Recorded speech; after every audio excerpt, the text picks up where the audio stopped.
Hey, it's me, your house talking. You know, to make me really happy, go to Lowe's and get some tools to fix me up. They have the widest selection with the right tools for every job. You do that for me, I'll give you back those socks you've been looking for. And maybe your sunglasses. But not the watch. The watch is mine now. Make your home happy all season long and go to Lowe's for great deals, like a free Cobalt 80-volt max battery via rebate with purchase of Cobalt string trimmer, blower, or chainsaw. Offer valid 3/9 through 3/31 on select Cobalt products. See store for details, U.S. only. Welcome to Metaphysical Insights. I'm Reverend Cindy Paulos, and I am honored to be here today with Dr. Michael Likey, and he is a fellow metaphysician. And I really am looking forward to talking with him and exploring in this hour what he has been doing with these beautiful gifts he's discovered. Dr. Michael Likey is an international author with many books, clinical hypnotherapist, a doctor of theocentric psychology, producer and host of his own blog talk radio show, and he's creator of the thing called, which we're going to talk about, the Transcendence System. He has a diploma of clinical hypnotherapy from the Robert Shields College of Hypnotherapy in England, and so very, very glad to welcome you today, Dr. Michael Likey, calling in from Canada, right? Absolutely. It's a great honor to be here, and yes, the West Coast, or sometimes we call it the Wet Coast, Vancouver. It's great to be here, Cindy. Thank you for having me. Well, you know, as I like to ask, I mean, so many people in the world are just discovering what metaphysics is, what it's about. There are a lot of preconceptions and misconceptions about that. And so I'd like to kind of discuss with you a little of your background and what brought you into seeking that inner connection and discovering metaphysics. Wow. Well, there's this whole story behind that. Both my parents, who are gone now, one was a firm believer in God, not in a religious way, but in a very spiritual way. My dad had a near-death experience at age 9, and they were saying last rites over him and all of this sort of thing. And he claims that a figure wearing white robes placed their hand on him and said, "You're going to live, Louis," Louis being his name, of course. And he did. And he lived. Now, skeptics could say, well, it was because of the fever, maybe he hallucinated. But he shared that story with me when I was definitely under 4 years old. I have great memories of being really young. And that stayed with me, something greater than ourselves, but yet within ourselves, always being there. My mom was a psychic. She didn't earn a living from it, but she was from Europe. I'm of European extraction. I'm Jewish, but a Russian and Austrian and Polish Jewish person. And she was very superstitious. She did mediumship. She saw her deceased mom and would converse with her, and there was just this whole great, and mixed with love, of course, always love right on the surface with both my parents. I was very blessed that way. So I had this mixture of the psychic realm, if you will, and firm belief in God, but not in a religious way. I never went to synagogue until later when I enjoyed other friends or family members' various celebrations. So it was always non-denominational. Fast forward a little bit. Here I am. I'm in college already taking graphic design, and I'm the only schlemazel. I'm the only person studying meditation on my own, because something just said within myself, the key to something greater, the key to God, if you will, lies within yourself. And at the time, in popular media, Kung Fu, the television show, was popular. And whenever I saw those flashbacks to the past in the temple, something within me lit up. I could almost see myself in those days and those times. And also a hero of mine whom I adore is Cat Stevens, Yusuf Islam. His music greatly influenced me, and he was into Zen. He was into Buddhism at the time. So I saw a very clear path at around 18 or 19. Here I am in college in a relatively serious thing, but also parallel to that, while all my friends are out drinking and whatever people at 18 or 19 do, having fun, I'm having my own fun. I'm having my own quality of life by starting to meditate. I researched it, I studied it, I started following it and doing it without any particular leader, without seeking that outward. I sort of followed my own guidance system, if you will. Fast forward again, because after college I kind of forgot all that. I stopped meditating and went right into the field of graphic design and advertising, and for many, many years successfully in Montreal, where I'm originally from, then Toronto, then a great city named Winnipeg I moved to because my first wife was from there. And wow, what an amazing place Winnipeg still is. Whenever I visit, whenever I go back there for book signings, I find, just an opening. I feel the most free, believe it or not, in this town that has for 6 months of the year 40 below zero and snow. I just feel myself. I feel right. And so moving there created another catalyst for me. I was working in graphic design, but my always love, if you will, was also magic, stage magic, and entertaining. And that really brought me out of myself. I was given many opportunities to do magic and performance art and get paid well. I bought 2 houses, not at the same time, in Winnipeg because people loved me. They seemed to accept everything I had to offer them. Close to age 30, I felt this emptiness again and decided to re-pursue the most familiar thing to me, and that was Buddhism, that was meditation. And I'd like to add at this time, I didn't realize at the time I was pursuing what Dr. Masters calls mystical or contact meditation, and that's for contacting the divine, contacting God within. And so that was my whole goal.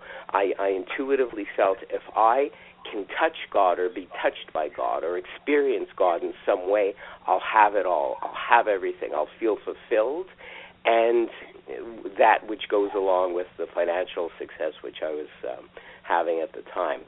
So I dove right into meditation again voraciously, into Zen again, and was led to a number of teachers, one of whom was a Mahatma, or a holy person, the word means holy person essentially, who gave me 4 techniques referred to as knowledge, and to experience the various aspects of God, if you will, light and sound and all that sort of thing within.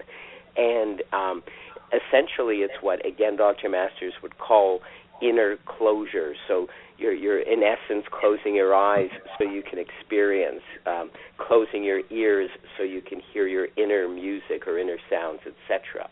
So right off, I was experiencing light. I was experiencing the sounds of a waterfall. It blew me away. That, I believe, was the true catalyst, having received those meditation techniques, to growth, to shedding a false exterior, if you will, and becoming more and more my authentic self. And as time moved on, and I moved farthest west, I guess one can move in Canada, back to West Coast or Vancouver, if you will, I got my clinical hypnotherapy degree. I worked as a tarot card reader. It's very popular out here, as you probably know, on West Coast of the States and Canada, to do the metaphysical arts. And I was very blessed in that way. Whereas before, everyone loved my graphic design, my animation, cartooning, Magic Mike, who I called my magical stage name.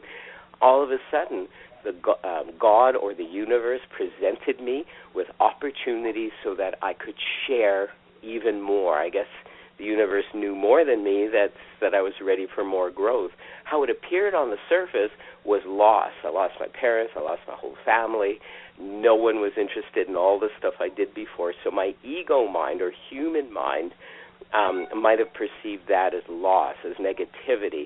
But really, it was the beginning of a fresh, new quality start where anything metaphysical or spiritual came into my realm, if you will, or I was allowed to practice. And as I grew more and more, I was presented with a Reiki teacher. Reiki is a form of energy healing, which some out there, some of your listeners may or may not be familiar with. It's akin to prana, but different. And if we have time, we can get more into the details. But that and meditation, so Reiki and meditation greatly contributed to my spiritual growth, because once you're attuned to the energies of Reiki, or God energy, if you will, that boosts you up, that raises you up, that allows a clearing and a healing on all levels, mind, body, soul, spirit, and you move forward. Finally, timing was perfect. One day, and this was probably 10 years ago, after I'd got my clinical hypnotherapy degree, because I wanted to help people more than just doing the tarot card readings or the psychic readings, which have their place. People still ask me to do mediumship, and healing occurs as a result. I really wanted to touch someone's inner mind or inner heart or inner soul and see that they could actually heal themselves. So hypnotherapy was my route towards having people heal their own mind of issues that perhaps are hindering them. And I still use the techniques of hypnotherapy along with meditation as my modalities. So shortly after hypnotherapy, all of a sudden I'm watching, and some people out there may be familiar with the DVD, The Secrets. And The Secret changed my life, but how sort of it led me to Dr. Masters from the University of Metaphysics, the University of Sedona, of which Dr. Masters was the CEO and the founder of it. It's very interesting. On the DVD, The Secret, which professes that if you follow their techniques, you'll manifest objects and desires, they actually have it backwards. Once you get into true metaphysics and true new thought, you realize, well, they do have it backwards, but we can get into that later if you're interested, or if you're listening interested. Dr. Michael Beckwith seemed to stand out from everyone else, and there was about a dozen people on that DVD. It's like he was speaking to me. It was like our souls were connecting, and ironically, some years later, we did meet. He's a Cancerian. We have almost the same birth date. I can go on and on about that, how energetically we connected. And I saw he had a DD after his name, and I thought, I wonder what that means. I Googled it, Doctor of Divinity, and I thought, whoa, what that sounds. Again, it resonated in my heart. It sounded right. I Googled Doctor of Divinity, and up came the University of Metaphysics. I don't think the University of Sedona was there yet, but in its infancy. And up came Dr. Masters, Dr. Paul Leon Masters, and all that he had to offer. And I thought, yes, timing is everything. It's actually God's timing, I believe, and you can't beat that. Once you clue into God's timing, you're in a flow, a divine flow that's just amazing. So some time later, I graduated from the University of Metaphysics with my Doctor of Divinity degree, and of course, me being who I am, and sometimes I think I'm nuts, I decided to voraciously go for more degrees from that university. I earned a PhD in mystical research, essentially meditation and all the great things that have been clinically proven about meditation. And eventually, some years later, and probably, or maybe not, my final doctorate, a doctor of theocentric psychology, which seemed to tie everything together, affirmative or scientific prayer with meditation, and it tied up everything. I'm so grateful for that learning from the University of Sedona and University of Metaphysics. So, well, that's a beautiful, beautiful answer. I mean, you have a lovely stream of consciousness that is so clear and focused. I was just entranced by your story.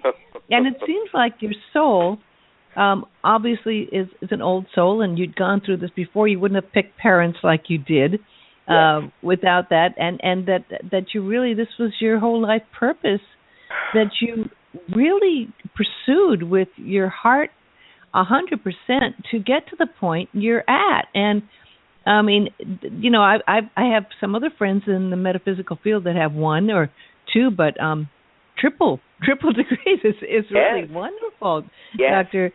And then, but I'd love to go into the books too, because of course you have many aspects. That's why we wanted to make this an hour-long show.